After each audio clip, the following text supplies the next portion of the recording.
দূরে সরাচ্ছে, ওর টাকা ওকে দূরে সরাচ্ছে। এত লোক শোনো, টাকার আরেকটা নাম হলো দিনার। দিন আর নার, দিন কাকে বলে আর নার কাকে বলে? নার মানে হচ্ছে আগুন, জাহান্নামের আগুন। আপনার টাকা দিয়ে আপনি জাহান্নামের আগুন কিনতে পারেন, আবার আপনার টাকা দিয়ে আপনি দিন কিনতে পারেন। রাসূলের সাহাবা টাকা বেড়ে গেছে, ধন-দৌলত হয়েছে, দিন থেকে সরে যাচ্ছে, রাসূল থেকে সরে যাচ্ছে, মদিনার মসজিদ থেকে অনেক দূরে সরে চলে যাচ্ছে। আর হযরতে উসমান গনি হুজুরের টাকা, উসমান গনি হুজুরের ধন-দৌলত রাসূলের সঙ্গে সম্পর্ক গাঢ় করে দিয়েছে। জোরে বলেন সুবহানাল্লাহ। কানাকে দেখে চোখে শুকরিয়া হলো, এতদিন হয়ে গেল। হ্যাঁ, নার্সিং হসপিটালে গিয়ে দেখো কত মানুষ কিডনি ট্রিটমেন্টে গিয়েছে, কিডনি খারাপ হয়ে গেছে, লিভার খারাপ হয়ে গেছে, হার্ট খারাপ হয়ে গেছে। আপনার তো সুস্থ আছে, একবার মনে পড়লো না আল্লাহর কথা? আল্লাহ তোমাকে কতটা ভালোবাসে, কি নিয়ামত দিয়ে তৈরি করেছে। মদিনার মসজিদ নববী শরীফের ভিতরে আল্লাহ নবী নবী দয়া নবী আমার সাহাবা হুজুরদেরকে একদিন বলেছিল, বাবা সাহাবারা এই শরীরের জন্য দৈনিক 360টা করে সদকা দিতে হবে। এই যুবকের আব্বারা তরুণীরা, আমাদের শরীরের ভিতরে 360টা জোড় রয়েছে, 360টা জোড় রয়েছে।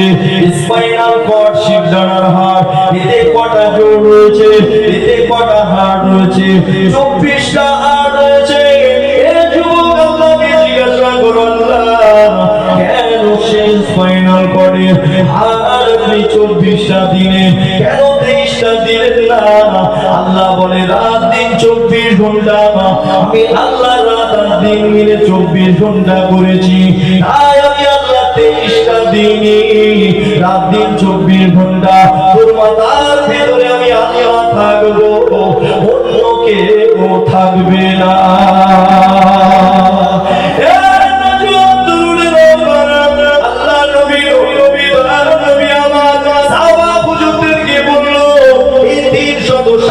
যে জোড় রয়েছে, এই জোড়ের জন্য তোমাদেরকে দৈনিক 360টা করে সদকা দিতে হবে। এই যুবকের আব্বারা তরুণীরা, এই গালিনগর গ্রামের মানুষেরা, কত টাকার মালিক তুমি হয়েছো, কত বড় ব্যবসা তোমার আছে, দৈনিক এই শরীরের জন্য শুধু আপনাকে 360টা করে সদকা দিতে হবে। এটা আমি আশিক বিল্লাহর কথা নয়, এটা হলো মদিনাওয়ালার কথা, দোজানের সুলতানের কথা। সাহাবা হুজুররা যেই নাই কথা শুনলেন, সাহাবারা বড় এমন করে টেনশনে পড়ে গেল, চিন্তায় পড়ে গেল। নবী আমার মুচকি মুচকি হাসতে লাগলো। আল্লাহ নবী সাহাবাদেরকে বলে, এ বাবা সাহাবারা, বাবারা কেন তোমরা এত টেনশন করো, চিন্তা করো? আল্লাহ নবী সাহাবারা বলেছিল, ইয়া রাসূলুল্লাহ হাবিবাল্লাহ, হুজুর আমরা একবেলা খেতে পাই, তিন বেলা আমরা আবার পেটে পাথর বেঁধে বসে থাকি। কখনো দেখা যায় 3 দিন 4 দিন করে পেটে পাথর বাঁধি। হুজুর 360টা করে সদকা কি করে আমরা দেবো?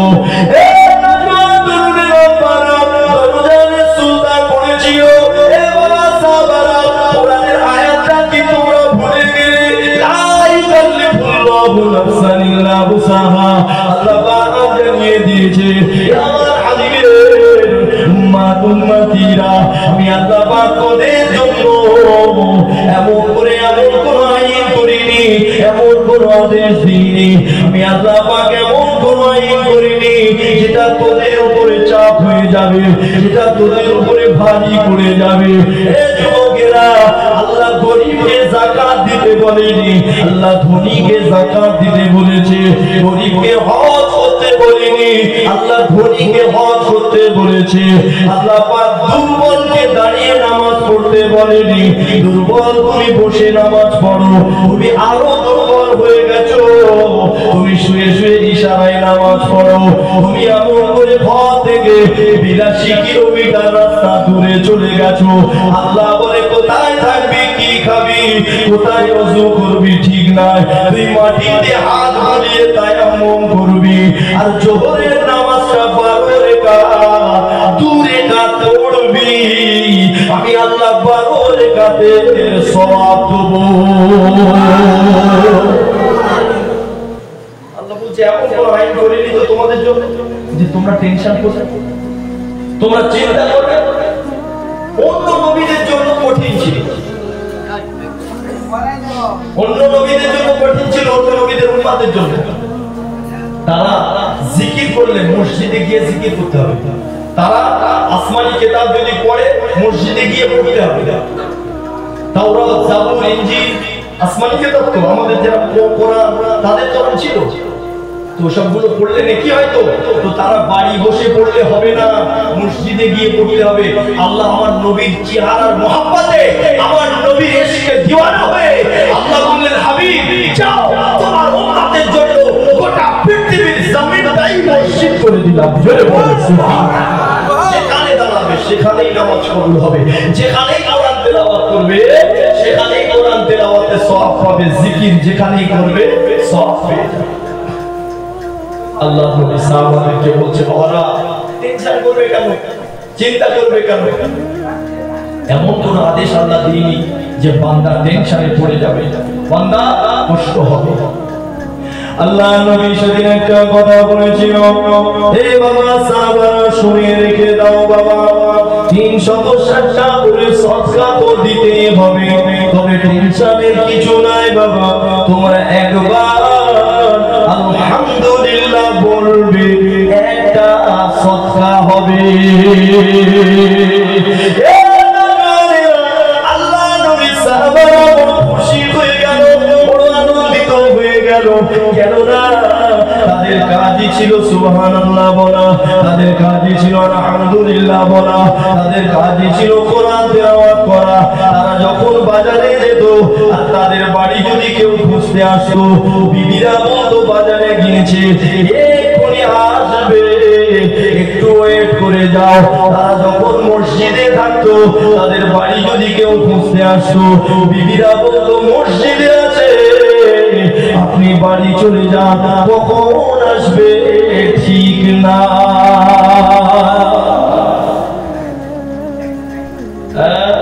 সময়ের সাথে সাথে পুরো পাল্টে গেছে, উল্টে গেছে। সলিমুদ্দিন মসজিদে এসছে, ওর বিবি বলছে দাঁড়া এক্ষুনি আসবে, মাল লাস্টে গেছে, ফার্স্টে বেরোবে। কথা ঠিক বলছে না বউ? সেই যেখানে জুতো দুটো খুলে রাখে একদম ওই জায়গাটায় গিয়ে জুম্মার নামাজে দাঁড়িয়েছে, খালি দুয়াটা শেষ করতে দে, লা ইলাহা ধরেছে, ও 10-12 হয়ে গেছে। এই তো আমাদের হাল। কি হবে বলে? আমাদের জন্য টেনশন। রাসূলের সাহাবারা যেই শুনলো একবার আল্লাহু আকবার, একটা সাদকা, একবার আলহামদুলিল্লাহ, একটা সাদকা, একবার সুবহানাল্লাহ, একটা সাদকা, সাহাবারা বললেন হুজুর আমাদের আর টেনশন নেই। জোরে বলেন সুবহানাল্লাহ। আল্লাহ নবী একজন সাহাবা নবীর কানে কানে খালি গুনগুন করছে, কি জানেন কি বলছে? হুজুর একটু দোয়া করেন, হুজুর একটু দোয়া করেন। নবী বলে কিসের দোয়া, কি দোয়া করব? সাহাবা বলছে হুজুর আমি ধনী হব, আমি বড় লোক হব। আল্লাহ নবীর সঙ্গে সঙ্গে বললেন আল্লাহ দুনিয়াতে আমার কাউকে ধনী বানানোর জন্য পাঠাই, দুনিয়াতে কাউকে ধনী বানাতে আমি আসিনি, বাশীর ওয়া নাযীর। আল্লাহ আমাকে জাহান্নামের ভয় দেখাতে পাঠিয়েছে আর জান্নাতের সুসংবাদ দিতে পাঠিয়েছে। জোরে বলো সুবহানাল্লাহ। আমি নবী কাউকে ধনী বানাতে আসি। সুবহানাল্লাহ একসাথে বলতে রে বাস, এরা একবার বলছে তারপরে আমি তোটা দিচ্ছি, তুই ঘন্টা বলে শোনো। নবী বলছে আমি কারো ধনী বানাতে আসি। সাহাবা বলছে একটু দোয়া করে, হুজুর একটু দোয়া করে। জিদ করছে নবীর কাছে, জিদ করছে নবীর কাছে, খালি খালি জ্ঞান করে। আল্লাহ নবী না সহ্য করতে পেরে নবী আমার সাহাবাকে কিছু কথা শোনালেন। কি কথা সেদিন নবী আমার শুনিয়েছিল? হে বাবা সাহাবারে, আল্লাহ পাক তোমাকে যে খানাতে রেখেছে বাবা তুমি তাতে খুশি হও। বাবা সাহাবা ধনী হবার চেষ্টা তুমি করো না। আমি নবী আল্লাহ পাক আমাকে দুনিয়াতে সুলতান বানিয়েছে। আমি নবী যদি একবার মনে মনে মনে মনে ইচ্ছা করি, একবার যদি মনে মনে ভাবি, এই মক্কা মদিনার সমস্ত পাহাড়গুলো সোনায় পরিণত হয়ে যাবে। এ বাবা সাহাবারে, ওই পাহাড়টা শোনা হলো, এটা তো মক্কার মানুষ বুঝতে পারবে না। তাই আমি নবী যেদিকে হাঁটবো ওই সোনার পাহাড়গুলো আমি নবীর পিছনে পিছনে হাঁটবে।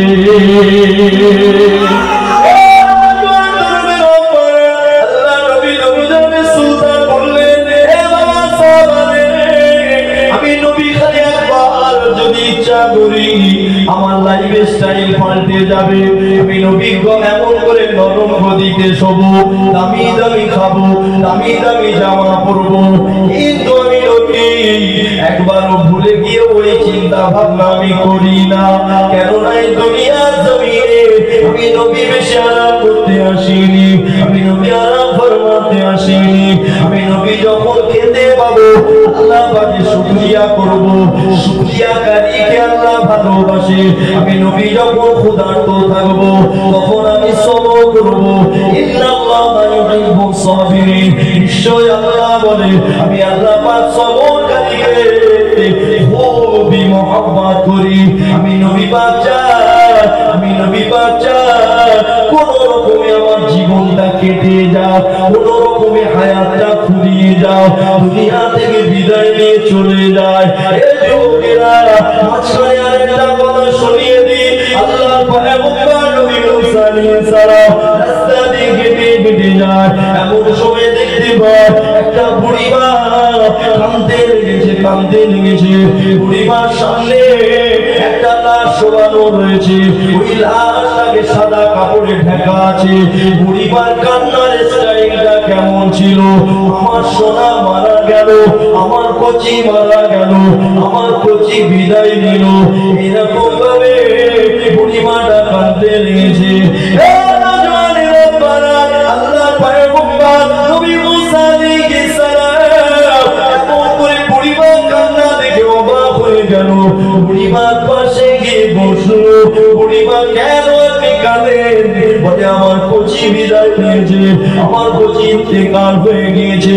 এ যুবক দিমাগ লাগিয়ে শোনো, এমন করে পয়গম্বর নবী মুসা আলাইহিস সালাম ওই লাশের মুখ থেকে কাপড়টা সরিয়ে দিয়েছে। যাকে বুড়ি মা কচি বলতে লেগেছে তার মুখের দাড়িগুলো সাদা হয়ে গেছে, তার মাথার চুলগুলো সাদা হয়ে গেছে। বুড়ি মা যাকে কচি বলছে তার গায়ের চামড়াগুলো ঝরে গিয়েছে, চামড়াগুলো গড়িয়ে গিয়েছে। পয়গম্বর অবাক হয়ে যেতে লেগেছে। পয়গম্বর বুড়ি মাকে বলতে লেগেছে, বুড়ি মা এটা তোমার মনা? বলে হ্যাঁ এটা আমার মনা। বুড়ি মা এটা তোমার কচি? বলে হ্যাঁ এটা আমার কচি। বুড়ি মা এটা যদি তোমার কচি হয়ে থাকে, এটা যদি তোমার মনা হয়ে থাকে, তবে একটা কথা শুনে রেখে দাও, আখিরি জামানার নবী নবী মুহাম্মদুর রাসূলুল্লাহ উম্মাত উম্মতি হার্ডলি বয়স হবে 70 বছর, হার্ডলি বয়স হবে 60 বছর। এ বুড়ি মা তাহলে তারা কি করবে বলো? বুড়ি মা এই কথা শুনে অবাক হয়ে গেল। এ পয়গম্বর নবী মুসা রে আখিরি জামানায় যদি আল্লাহ পাক আমাকে পাঠাতো, আমি ঘর বাড়ি কিছুই বানাতাম না, গাছ তলায় বসে 60 বছর পার করে দিতাম। নবী কি বলছে? নবী কোন রকমে হায়াতটা পার হয়ে যাক। বুড়ি মা কি বলছে? 60 বছর যেই শুনলো গাছতলায় বসে কাটিয়ে দিতাম, ঘর বাড়ি বানাতাম না। আর আমাদের সলিমুদ্দি 4 তলা বাড়ি বানিয়েছে, ও আর একটা ফ্ল্যাট বানানোর ধান্দা দিচ্ছে। একটা 4 চাকা গাড়ি আছে, 3-4 লাখ টাকা দাম, ওতে পোষাচ্ছে না, ওর একটা ফরচুনার জন্য। 60 বছর আর কি করবে? 60 বছর আর কি করবে? বুড়ি মা বলছে গাছতলায় কাটিয়ে দাও। আমার বাপের আমল দোয়াতেরা আল্লাহ নবী এত কথা শোনালো সাহাবা হুজুরকে। কাকে? যে ঘ্যান ঘ্যান করছে কানের ধারে, বড় রকম।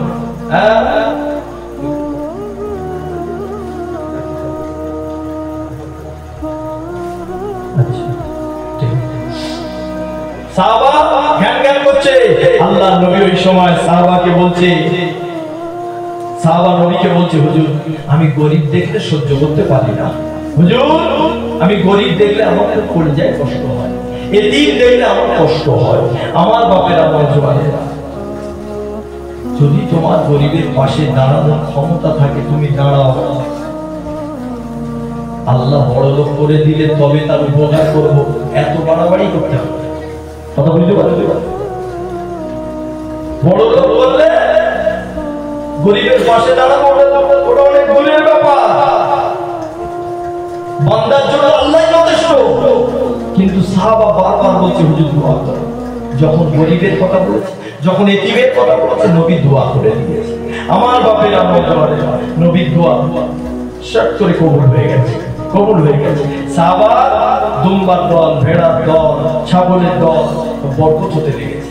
অল্প দিনের ভিতরে এত বেড়ে গেছে, এত ছাগলের দল, দুম্বার দল বেড়ে গেছে। মদিনার সংলগ্নে সাহাবার বাড়ি ছিল, ওই ছোট জায়গায় আর হচ্ছে না। সাহাবা ওই জায়গা বিক্রি করে দিয়ে গ্রামের জায়গা কিনেছে। কেন বলেন? গ্রামের জায়গার দাম বেশি বলে, দাম কম বলে বড় জায়গা লাগবে, অল্প টাকায় বড় জায়গা হবে, সেই জায়গা কিনেছে।